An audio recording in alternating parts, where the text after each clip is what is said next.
अस्सलाम वालेकुम दोस्तों। आज एक नई वीडियो लेके मैं हाज़िर हूँ आपसे रिवाइंडिंग डाटा शेयर करने के लिए। तो हमारे पास आज एक वॉशिंग मशीन की मोटर है 24 स्लॉट, और इसमें 4 स्लॉट छोटे हैं, 2 इधर और 2 इधर। और इसकी जो स्टेटर की लंबाई है वो 2 इंच है। अभी हम इसकी पैमाइश कर रहे हैं।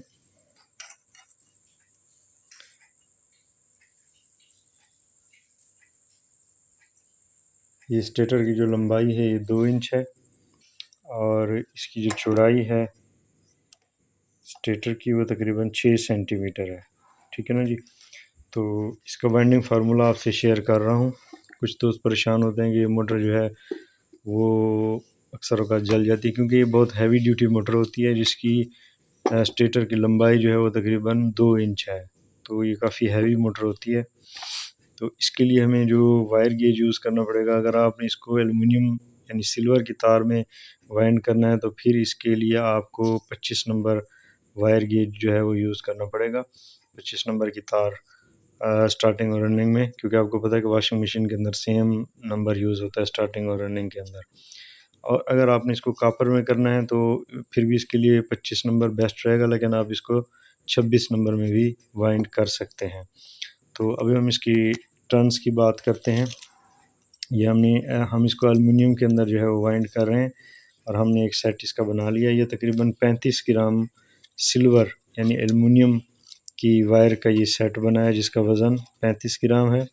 और इसकी जो छोटी कॉइल है इसके अंदर हमने टर्नें दी हैं 80, और जो इसकी बड़ी कॉइल है इसके अंदर हमने टर्नें दी हैं 160 160। ठीक है ना जी। 80 80 और बड़ी कॉइल के अंदर 160 यानी कि 160। तो अभी हम इसको जो है वो रिवाइंड करेंगे, और इसके कनेक्शन जो है वो सादा तरीके से करने हैं जिस तरह से वॉशिंग मशीन की मोटर के होते हैं। तो एक बेहतरीन फार्मूला है जो आपको इंशाल्लाह कामयाबी से चलेगा और आपको परेशान नहीं करेगा। शुक्र दोस्तों, ये हमने रनिंग के 4 सेट जो हैं ये इसके अंदर डाल दिए हैं, और ये हमने स्टार्टिंग का भी सेट बना लिया, और इसकी भी वही आपने सेम टर्नें रखनी है, क्योंकि ये भी सेम वायर गेज है 25 नंबर, तो 80 और 160। ठीक है ना जी। और एक चीज़ का आपने ख्याल करना है कि ये हमेशा जब रिवाइंडिंग करें तो ये जो पेपर हैं ये आपने थोड़े से बड़े डालने हैं, ताकि जब आप यहाँ पे सेपरेटर रखेंगे तो इसको जो है शॉर्ट होने का, क्रॉस होने का ख़तरा बहुत ज़्यादा कम होगा। तो जब आप इस तरह से सेपरेटर रखेंगे रनिंग और स्टार्टिंग के दरमियान में, तो इसका जो क्रॉस होने का ख़तरा है वो बहुत कम हो जाता है।